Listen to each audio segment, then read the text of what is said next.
वर्णिवेशरमणीयदर्शनं मन्दहासरुचिराननाम्बुजम् पूजितं सुरनरोत्तमैर्मुदा धर्मनन्दनमहं विचिन्तये।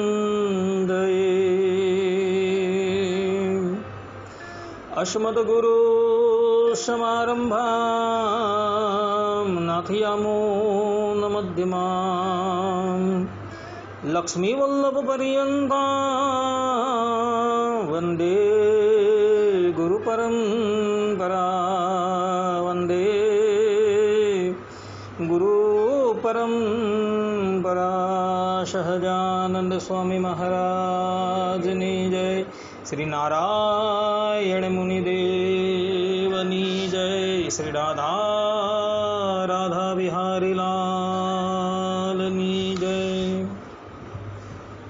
असतो मा षड्गमय तमसो मा ज्योतिर्गमय मृत्युर्मा अमृतं गमय। ओम शांति शांति शांति।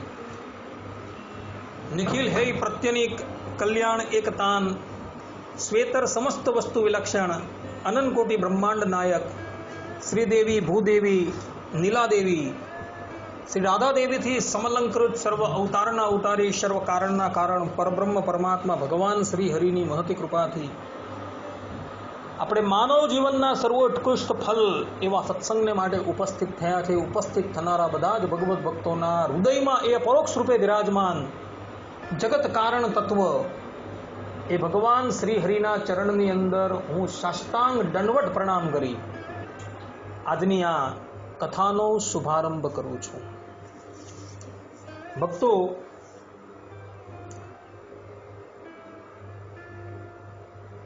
આપણા ભારતની અંદર મહાભારત અને રામાયણ આ બે જે યુદ્ધ થયા છે એની અંદર જવાબદાર શું હતું? તો પારુષ વચન અર્થાત કઠોર વચન, કડવા વચન જવાબદાર હતા।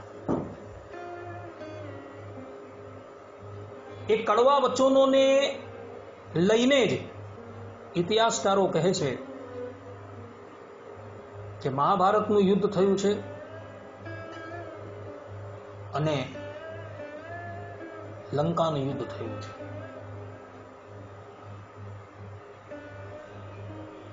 મહાભારતનું યુદ્ધ કેવી રીતના થયું?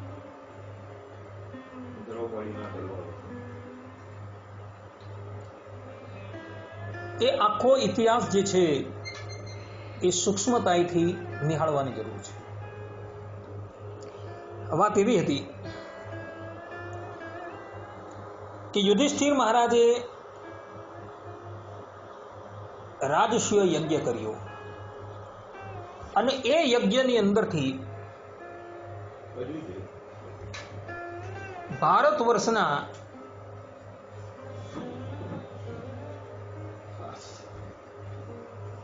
તમામ રાજાઓને એમણે એ યજ્ઞની અંદર નિમંત્રિત કરેલા હતા। હસ્તિનાપુરથી દુર્યોધન પણ આવેલો હતો, ધૃતરાષ્ટ્ર પણ આવેલા હતા, ગંગાપુત્ર ભીષ્મ પણ આવેલા હતા। એક દિવસની વાત છે। આખી કથા મહાભારતની અંદર આદિ પર્વમાં અને શ્રીમદ ભાગવતની અંદર દસમ સ્કંદની અંદર લખાયેલી છે। એક દિવસ પાંડવો, ભગવાન શ્રી કૃષ્ણ અને કેટલાક રાજાઓ મય દાનવે બનાવેલી સભાની અંદર બિરાજમાન હતા। મય દાનવે બનાવેલી સભા જે છે એ એટલી અદ્ભુત હતી કે સ્થળ હોય ત્યાં જલ દેખાય ને જલ હોય ત્યાં સ્થળ દેખાય, જ્યાં દ્વાર ન હોય ત્યાં દ્વાર દેખાય, અને જ્યાં ખરેખર દ્વાર જેવું દેખાતું હોય ત્યાં દ્વાર જ નહીં હોય। અહંકારી દુર્યોધન એ સભા મંડપની અંદર પ્રવેશે છે ભગવાન વેદવ્યાસજી શ્રીમદ ભાગવતની અંદર 10મ સ્કંદની અંદર કહે છે કે દ્રૌપદીની અંદર જેનું મન અત્યંત આસક્ત છે એવો દુર્યોધન સભા મંડપની અંદર પ્રવેશે છે.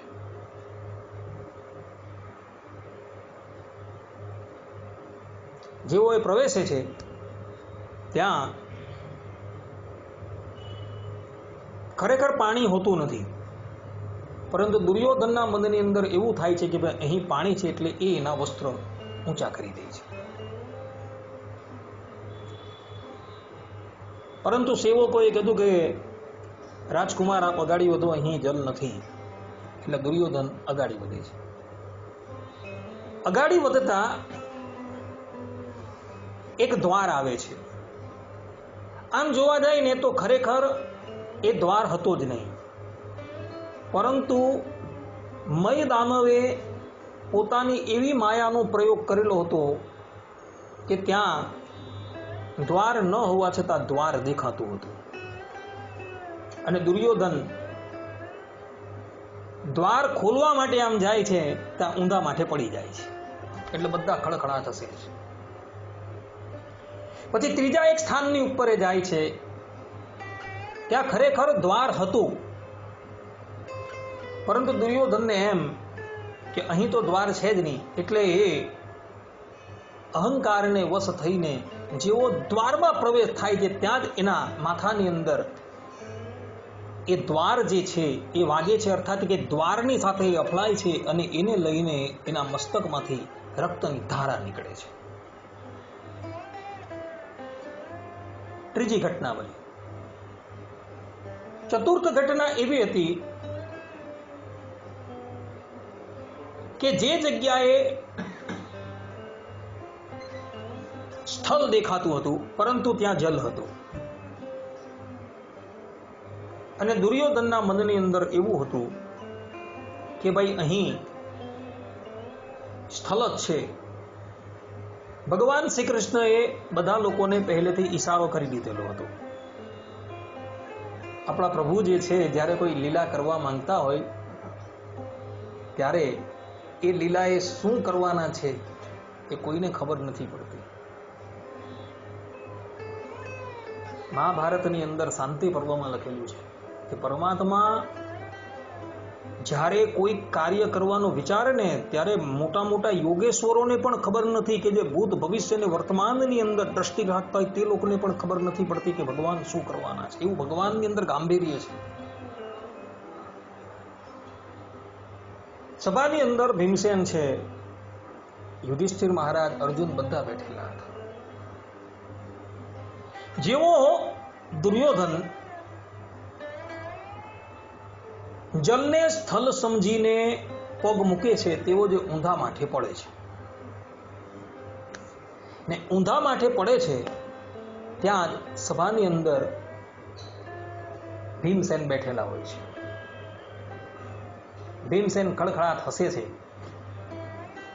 અને બધાને કહે છે, જુઓ ધૃતરાષ્ટ્રના દીકરા. ટીકાની અંદર, મહાભારતની ટીકાની અંદર ભીમસેનના આ વાક્યની ટીકા કરતા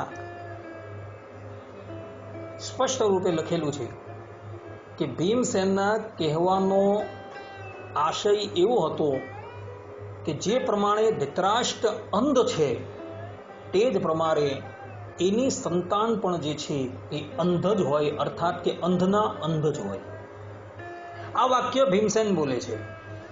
જે લોકોએ જોવું હોય મહાભારતનો આદિ પર્વ કાઢીને જોઈ લે.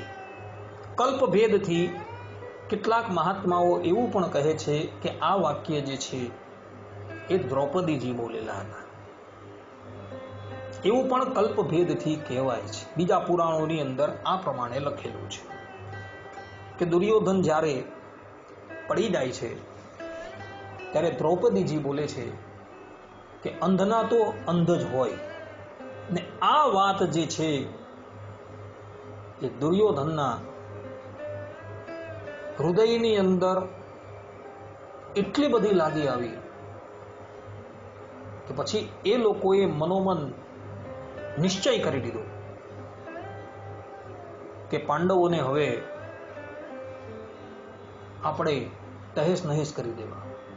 અને પછી તમે જાણો છો, દ્યુત ક્રીડાનું આયોજન થયું.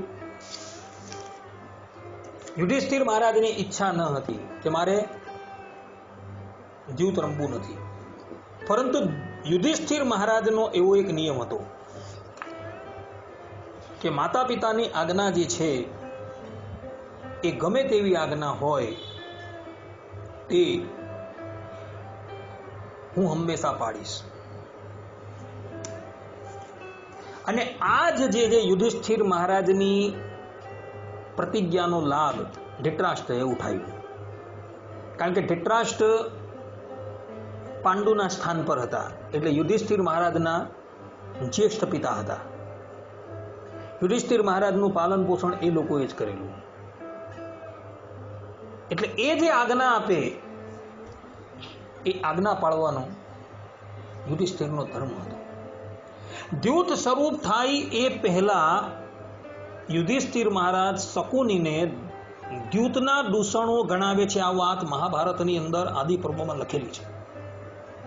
પરંતુ છતાં સિંહાસનની ઉપર, હસ્તિનાપુરના સિંહાસનની ઉપર બિરાજમાન થયેલો પિતા ધૃતરાષ્ટ્ર, રાજા નથી બેઠો, પિતા બેઠેલો છે,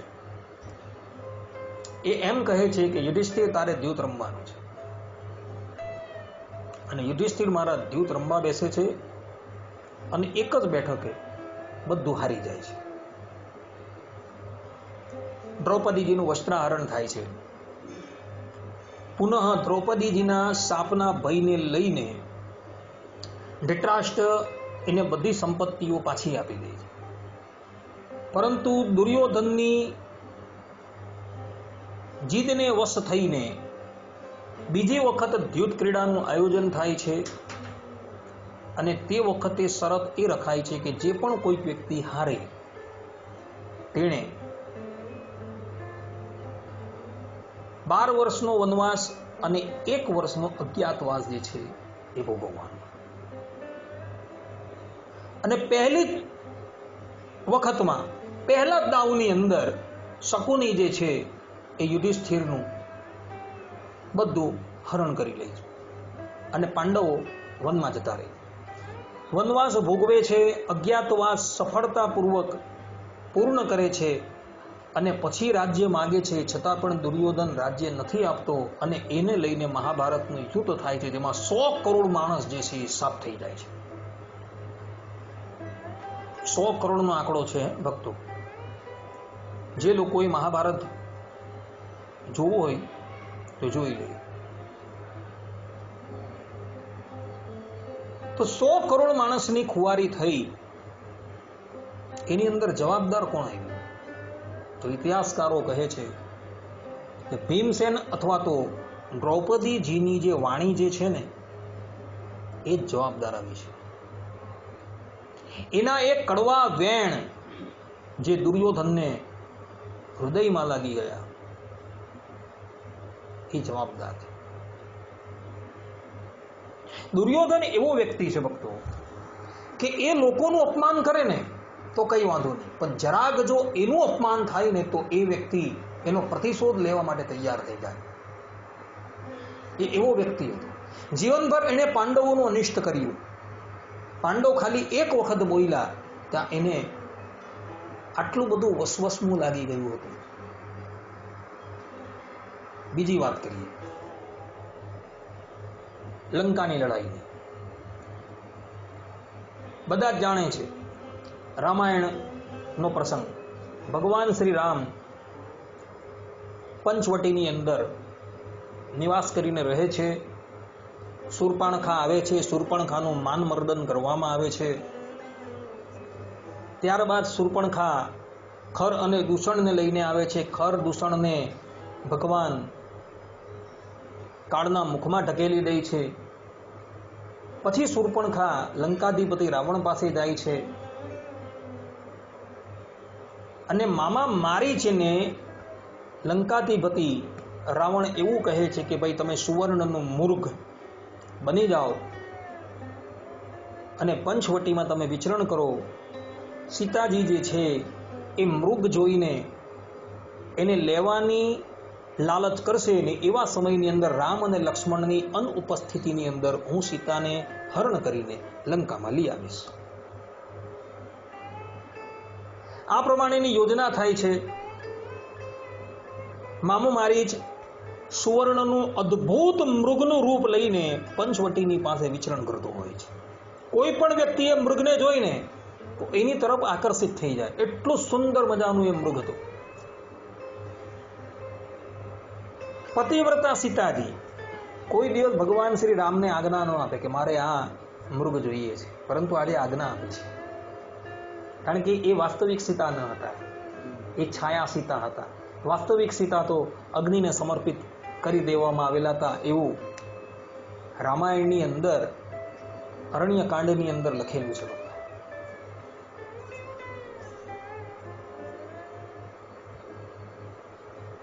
સીતાજી આ પ્રમાણેની જીદ કરે છે. ભગવાન શ્રી રામ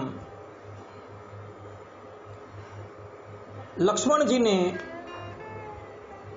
સીતાજીનો ભાર સોંપીને એ મૃગની પછાડી દોડે છે.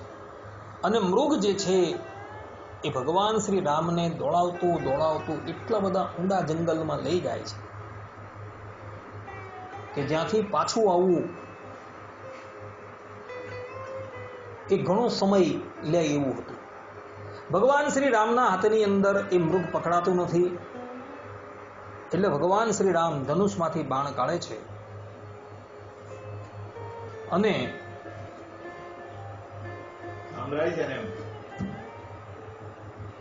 મારીચ પર ચલાવી દે છે.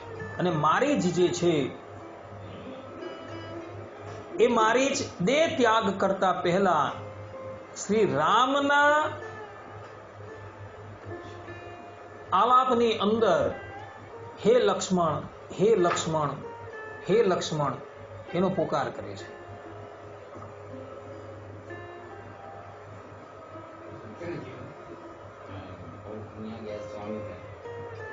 આ પ્રમાણેનો પોકાર સાંભળી સીતાજી હતા એ લક્ષ્મણજીને કહે છે કે લક્ષ્મણ, તમારા ભ્રાતાશ્રી અત્યારે કોઈ મોટી વિપત્તિની અંદર આવી ગયા છે, માટે તમે એની સહાય કરવા માટે જાઓ.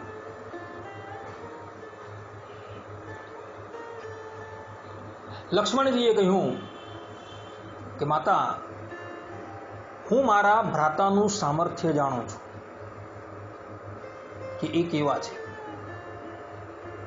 આ ત્રિભુવનની વાત તો બાજુ પર રહી, અનંતકોટી બ્રહ્માંડની અંદર રહેલા જેટલા પણ જીવાત્માઓ છે ભેગા થઈને પણ જો રામની સામુ જંગે ચડે ને તો પણ કોઈ યુદ્ધમાં એને નહીં હરાવી શકે.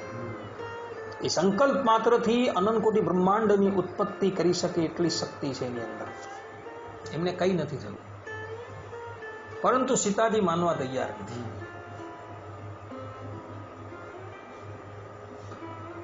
અને એ લક્ષ્મણજીને બેફામ શબ્દ બોલે છે કે હવે મને ખબર પડી કે શ્રી રામની સાથે વનની અંદર આવવાનો તારો ઉદ્દેશ્ય શું હતો. વાસ્તવિક રીતે તારી દ્રષ્ટિ મારા પર હતી કે વનની અંદર શ્રી રામને મોતને ઘાટ ઉતારી દઈએ અને તું મને હરણ કરીને અયોધ્યા લઈ જાય, તારો આ મનસુબો હતો. લક્ષ્મણજી આ શબ્દ સાંભળે જ ને કાન બંધ કરી દે છે કે નહીં માતાશ્રી. લક્ષ્મણજીએ જીવનની અંદર સીતાજીના ચરણારવિંદરની ઉપર દ્રષ્ટિ નથી કરી. જ્યારે ભગવાન શ્રી રામ કિષ્કિંધા આવે છે અને સુગ્રીવ આદિક વાનરો જ્યારે સીતાજીને રાવણ અપહરણ કરીને લઈ જતો હોય છે અને સીતાજી કિષ્કિંધા નગરીની પાસે આવેલા એક પર્વત જેનું નામ હતું પ્રવર્ષણ પર્વત પર બેઠેલા હોય છે વાનર લોકો. એ વાનરોને જોઈને પોતાના શરીરના આભૂષણો ઉતારીને એની પોટલી બાંધીને નીચે ફેંકે છે. ત્યારે એ પોટલી એ વાનરોના હાથમાં આવે છે અને જ્યારે ભગવાન શ્રી રામ અને લક્ષ્મણ કિષ્કિંધા પધારે છે ત્યારે સુગ્રીવ આદિક વાનરો એ આભૂષણની પોટલી શ્રી રામને બતાવે છે અને ભગવાન શ્રી રામ લક્ષ્મણજીને કહે છે કે જો આ તારી ભાભીના આભૂષણો. લક્ષ્મણજી એક પછી એક આભૂષણો તપાસ, પરંતુ એ કે હું આમાંથી કોઈ આભૂષણને ઓળખતો નથી. પણ જ્યારે સીતાજીના પાયલ આવે જ ને ત્યારે પાયલને જોઈને કહે છે કે આ પાયલ સીતાજીના છે, કારણ કે નિત્ય હું એમને જ્યારે વંદન કરવા માટે જતો ત્યારે આ પાયલના હું દર્શન કરતો હતો. આટલી બધી દ્રષ્ટિ એમની પોતાના વશમાં હતી. એવા એ સીતાજી આજે લક્ષ્મણજીની ઉપર આરોપ કરે છે.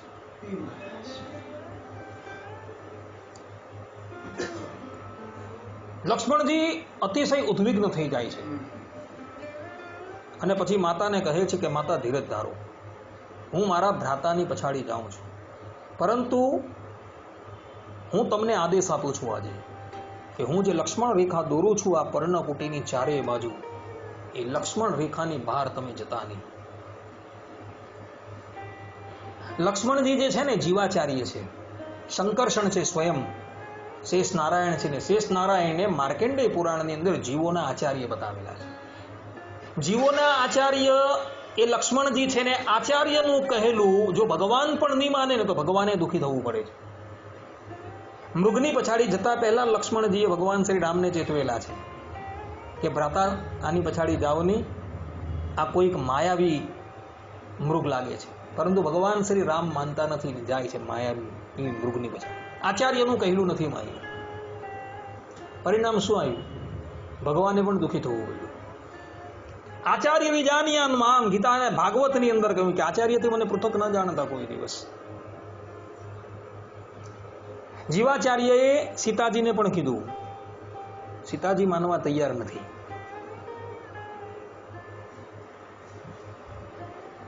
લક્ષ્મણ રેખા પર્ણકુટીની ચારેય બાજુ એમણે દોરી દીધી છે. એમણે પોતાના જીવનની અંદર જે પણ કંઈક તપસ્યા ને બધું કરેલી હતી ને એ બધી જ વસ્તુ એની અંદર મૂકેલી હતી. એ કોઈ પણ વ્યક્તિ ભલે ગમે તેવો બહુ બ્રહ્માદિક દેવતા પણ જો આ રેખાની અંદર આવે ને બળીને ભસ્મ થઈ જાય. બીજાની વાત તો સાઈડ ઉપર રહી. ભક્તો, રામાયણની અંદર અયોધ્યા કાંડની અંદર લક્ષ્મણજી રેખા દોરીને ગયા એવું લખેલું નથી, પરંતુ આ વાત લંકા કાંડની અંદર આવે છે. મંદોદરી રાવણને કહે છે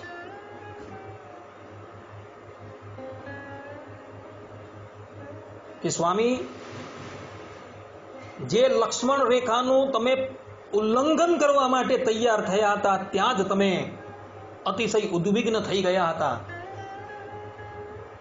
એવા રામના અનુજ અને રામની સાથે તમે યુદ્ધ કરવા માટે તૈયાર થયા છો. જેની લક્ષ્મણ રેખા તમે ઉલ્લંઘન નહીં કરી શકેલા હતા તેની સાથે તમે લડવા માટે તૈયાર થયા છો. આવા શબ્દો ત્યાં આવે છે. વાલ્મીકી રામાયણની અંદર લક્ષ્મણ રેખા દોરી એવા પ્રમાણ નથી, પરંતુ બીજા રામાયણોની અંદર અને રામચરિત માનસની અંદર ગોસ્વામીજીએ આ બાબતની ચર્ચા કરેલી છે. જો ધ્યાનપૂર્વક કોઈ રામચરિત માનસ વાંચે તેને જ ખબર પડે, બાકી નહીં ખબર પડે આ વસ્તુ. લક્ષ્મણજી પોતાના ભ્રાતાની પછાડી ગયા. આશ્રમમાં હવે કોઈ નથી અને રાવણ આવે છે સંન્યાસીનો વેશ લઈને, અને જ્યાં એ લક્ષ્મણ રેખા ઓળંગવા માટે તૈયાર થાય છે ત્યાં જ ફેંકાઈને કેટલો દૂર પડી જાય છે. 36,000 વર્ષની તપસ્યા છે રાવણની, એક વર્ષની તપસ્યા નથી. એની પાસે તપનું બલ છે, સામર્થ્યનું બલ છે.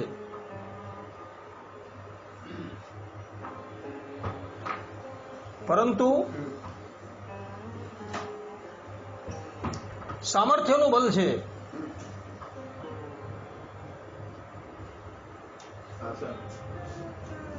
છતાં પણ લક્ષ્મણ રેખાનું ઉલ્લંઘન કરવા માટે એ શક્તિમાન નથી થતો. વિચાર કરો.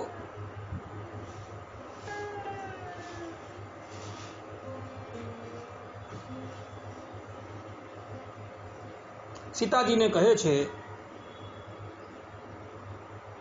કે લક્ષ્મણ રેખા એટલે કે આ રેખાનું ઉલ્લંઘન કરીને તમે જો બહાર આવો તો હું ભિક્ષા લેવ, અને સીતાજી ત્યાં જાય છે ત્યાં જ રાવણ અપહરણ કરીને લઈ જાય છે. અને પછીની ઘટના તમને બધાને ખબર છે શું શું થયું છે.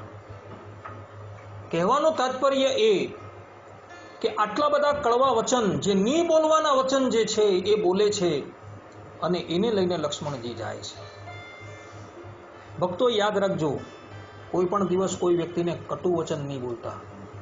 એક વખત અસ્ત્ર શસ્ત્રથી થયેલા ઘા જે છે ને એ રૂજાઈ દેશે, પરંતુ વાણીના ઘા કોઈ દિવસ રૂજાય નહીં.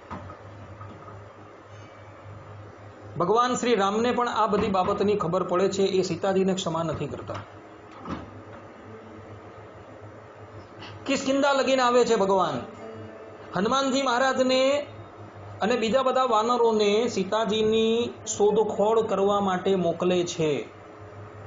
અને હનુમાનજી મહારાજ જ્યારે સીતાજીનો સંદેશ લઈને ભગવાન શ્રી રામની પાસે આવે છે ને, અને ભગવાન શ્રી રામને સીતાજીનો સંદેશો સંભળાવે છે ને સાથે સીતાજી કહે છે કે લક્ષ્મણજીને મારા પ્રણામ કહેજો,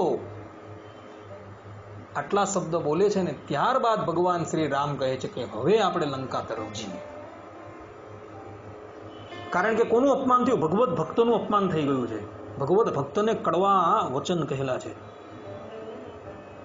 જ્યાં લગીન એની ક્ષમા ન માંગી સીતાજીએ, ત્યાં લગીન ભગવાન સીતાજીને પરત લેવા માટે જતા નથી.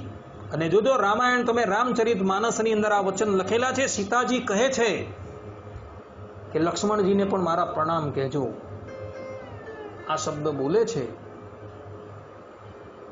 અને એ શબ્દ હનુમાનજી મહારાજ શ્રી રામને સંભળાવે છે. અને ત્યારબાદ ભગવાન શ્રી રામ સીતાજીને લેવા માટે લંકા તરફ પ્રયાણ કરે છે. ત્યાં લગીન પ્રયાણ નથી કરતા, કારણ કે ભગવાનના ભક્તોનો અપરાધ છે. ભલે તમે અસ્ત્ર શસ્ત્રથી પ્રહાર નથી, વાકથી તો પ્રહાર કર્યો ને, એ વાકથી પ્રહાર થયો એ અપરાધ થઈ ગયો કહેવાય.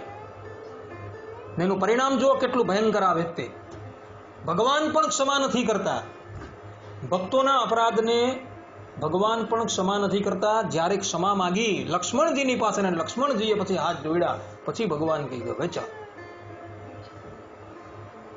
કડવી વાણીથી પ્રહાર કરેલા છે,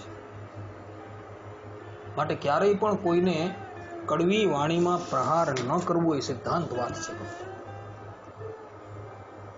એ જ રીતના વિભીષણ જે હતા, વિભીષણજીનું શું કહ્યું? લંકાપતિ રાવણે એને પ્રથમ તો વાકથી તાડન કર્યા, અને પછી એના પર લાતનો પ્રહાર કર્યો. રામચરિત માનસની અંદર સ્પષ્ટ રૂપે લખેલું છે કે પાદથી પ્રહાર કર્યો. વાલ્મીકી રામાયણમાં નથી લખ્યું. ગોસ્વામીજીએ આનો ઉલ્લેખ કર્યો છે. વાક અને પાદ બંનેથી પ્રહાર થયો છે. અને વિભીષણજી રામચંદ્રજીના પક્ષની અંદર જઈને ભળી ગયા, અને રાવણની જેટલી પણ વાત હતી એ બધી જ એને કરી. કુંભકર્ણનું મૃત્યુ કેવી રીતના થાય, ઇન્દ્રજીતનું મૃત્યુ કેવી રીતના થાય, રાવણનું મૃત્યુ કેવી રીતના થાય, એ બધી જ વાત જે છે એ વિભીષણજીએ શ્રી રામને કહી દીધી. ભગવાન શ્રી રામ સર્વજ્ઞ છે, એ બધું જ જાણે છે, એને કહેવાની જરૂર નથી. પરંતુ વિભીષણજી બધું બોલ્યા. પરિણામ શું આવ્યું? રાવણની હાર. કટુવાણી બોલીને અપમાનિત કર્યા અને બહાર કાઢી મૂક્યા. પરિણામ શું આવ્યું? પોતાનો જ ભાઈ જે છે એ શત્રુ પક્ષની અંદર જઈને મળી ગયો. કટુવાણીમાં અપમાન.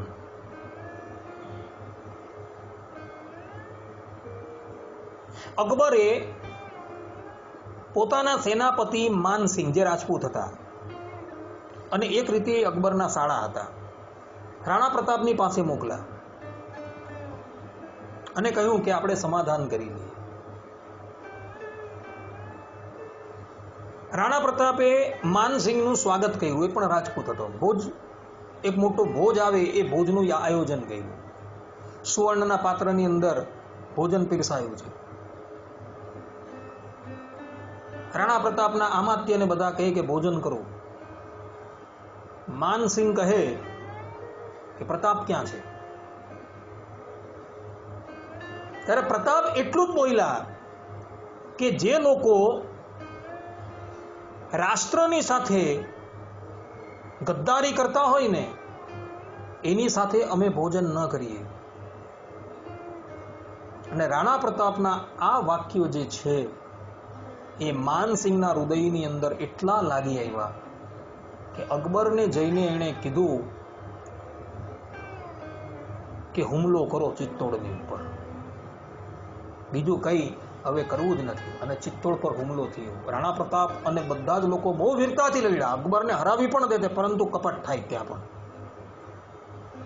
ખરેખર રાષ્ટ્રની સાથે જે ગદ્દારી કરતો હોય તેની સાથે કોઈ પણ સંબંધ ન રખાય, એ વાત બરાબર. પરંતુ પેલો આ રાણા પ્રતાપ જે કડવા વચન બોલ્યા ને એ વચન માનસિંહને બહુ લાગી આવ્યા. અને એને લઈને બહુ ભયંકર યુદ્ધ થાય છે. હલ્દી ઘાટીનું યુદ્ધ આપણા અહીં આજે પણ ત્યાં જાઓ ને તો માટી લાલ છે. આજે પણ ત્યાં એટલી લાશો ઘેરેલી હતી. રક્તની નદી વહી ગયેલી હતી. મહાભારતના યુદ્ધ પછી બીજું યુદ્ધ થયું જઈ રહ્યું છે હલ્દી ઘાટીનું, કે આજે પણ તમે જાઓ તો રક્ત છે માટીઓ. આજે એટલું લોહી વહેલું હતું. નિમિત્ત શું આવ્યું? કડવી વાણી, કટુવાણી.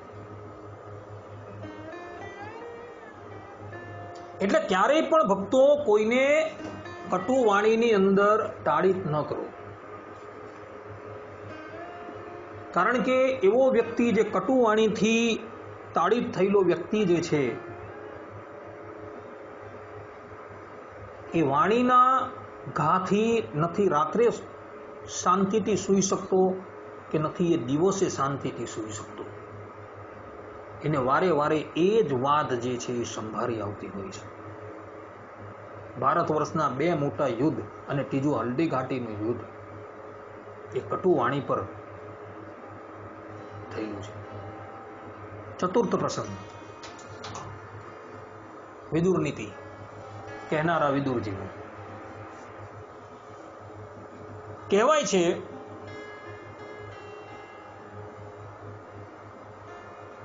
સંજયને જ્યારે ધૃતરાષ્ટ્રએ પાંડવોની પાસે પોતાનો સંદેશો લઈને મોકલો અને સંજય સંદેશો લઈને આવે છે ને એ જ રાત્રિએ વિદુરજી ધૃતરાષ્ટ્રને નીતિનો ઉપદેશ આપે છે અને સ્પષ્ટ રૂપે ત્યાં કહે છે કે તમે દુર્યોધનને કેદ કરીને કેદખાનામાં નાખી દો તો જ તમારું હિત છે. અન્યથા તમારે કોના કોના શબની ઉપર રડવું પડશે એ તમે વિચારી નથી શકતા. હવે આ વાત જે છે પ્રાતઃકાલે દુર્યોધનને ખબર પડી ગઈ અને સભાની અંદર વિદુરજી આવે છે ત્યારે ભરી સભાની અંદર વિદુરજીનું એટલું અપમાન કરે છે. શ્રીમદ ભાગવતના પ્રથમ સ્કંદની અંદર જ આ વાત લખેલી છે. નહીં બોલવાના શબ્દ બોલે છે. વિદુરજી એક શબ્દ બોલતા નથી. પોતાનું ધનુષ બાણ છે એ રાજદ્વાર પર મૂકીને હસ્તિનાપુરથી ચાલ્યા જાય છે. પરંતુ જતા જતા વિદુરજી કૌરવોનું જેટલું પણ સત્કર્મ હતું ને એ બધું લઈને ચાલ્યા ગયા. મહાત્માઓ બધા કહે છે, ભાગવત કથાના વક્તાઓ આ વાત કહે છે કે વિદુરજી નીકળી ગયા એટલે એનું જેટલું પણ કૌરવોનું જેટલું પણ સત્કર્મ હતું એ બધું લઈને ચાલ્યા ગયા. અને પછી મહાભારતનું યુદ્ધ થાય છે અને એની અંદર બધું સમાપ્ત.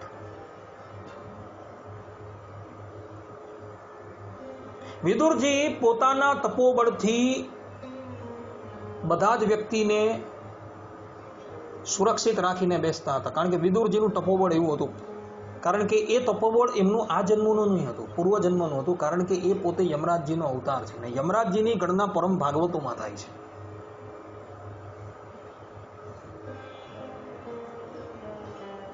તો એનું અપમાન કર્યું, એને કઠોર વચનથી તાડિત કર્યા.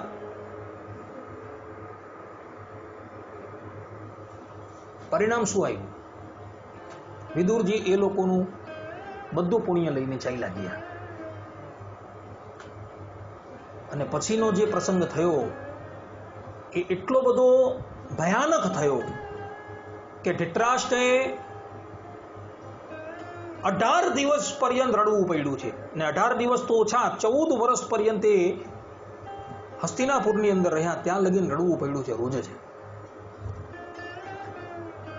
પોતાના 100 પુત્રો પર, પુત્રના પુત્રોની ઉપર, પોતાના જમાઈની ઉપર, પોતાના કાકા પર, પોતાના પિતામહ પર, બધાની ઉપર એને રડવું પડ્યું. જો કઠોર વાણીની અંદર દુર્યોધન વિદુરજીને તાડિત ન કરતે તો વિદુરજી હસ્તિનાપુરમાં રહેતે, તો આ યુદ્ધ ન થાય. પરંતુ યુદ્ધ થયું, એનું કારણ દુર્યોધનની કઠોર વાણી પણ છે. ઇતિહાસકારો આ પણ કારણ આપે છે. માટે મહાભારતની અંદર તથા યાજ્ઞવલ્ક્ય ઋષિની સ્મૃતિ 3:135 ની અંદર સ્પષ્ટ રૂપે કહ્યું છે, પુરુષો અનૃતવાદી ચ પિશુનઃ પુરુષસ્તથા અનિબદ્ધ પ્રલાપી ચ મૃગ પક્ષીષુ જાયતે.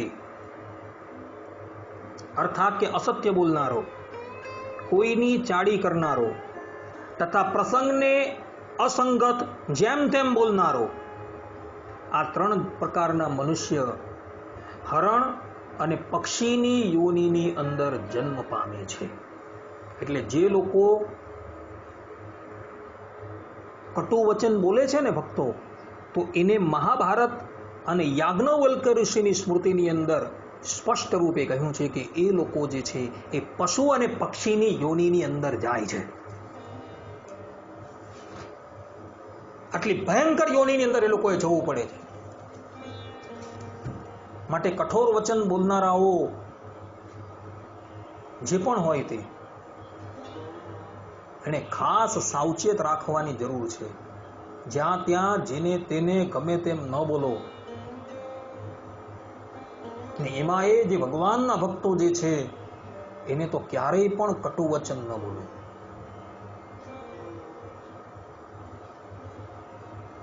કટુ વચનની અંદર ગાળ પણ આવી જાય છે ભક્તો. ગાળ પણ કટુ વચનની અંદર જ આવે છે. તો એવા શબ્દો ક્યારેય પણ ન બોલો. ભગવાન સ્વામિનારાયણની આજ્ઞા છે.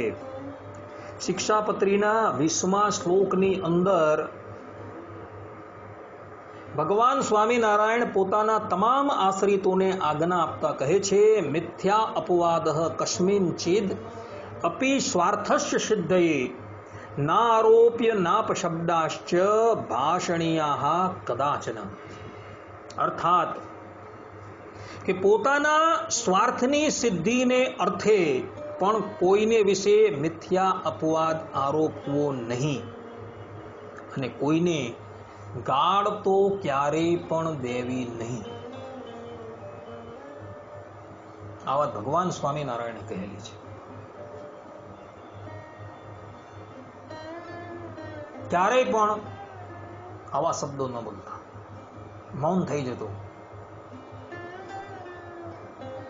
અન્યથા એના પરિણામો બહુ વિપરીત આવે છે. જ્યારે પણ આવી પરિસ્થિતિ પ્રગટ થાય ત્યારે મહાભારતનું યુદ્ધ છે, રામાયણનું યુદ્ધ છે, હલ્દી ઘાટીનું યુદ્ધ છે, એ જે પ્રસંગ જે છે એ પ્રસંગને યાદ રાખજો. અને કટુ વચન જે છે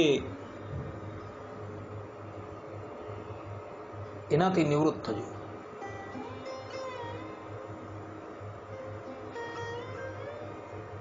કારણ કે મહાયુદ્ધો થયા છે આ કટુ વચનને લઈને.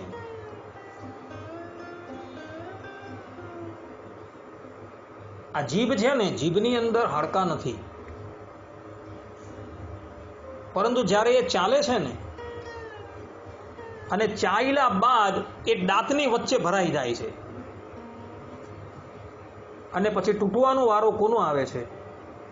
દાંતનો અને હાડકાઓનો આવે છે. એને કંઈ થતું નથી, એ તો સુરક્ષિત બેસી જાય છે. પરંતુ બીજા બધાને તૂટવાનો વારો આવે છે. જેમ ભીમસેને જીભ ચલવી તો તૂટવાનો વારો કોણે આવ્યો? બધાએ જ આવ્યો. 100 કરોડ માણસ જે છે એની વાક ઇન્દ્રિયની બોલીની ઉપર કાળના મુખની અંદર ચાલ્યું ગયું.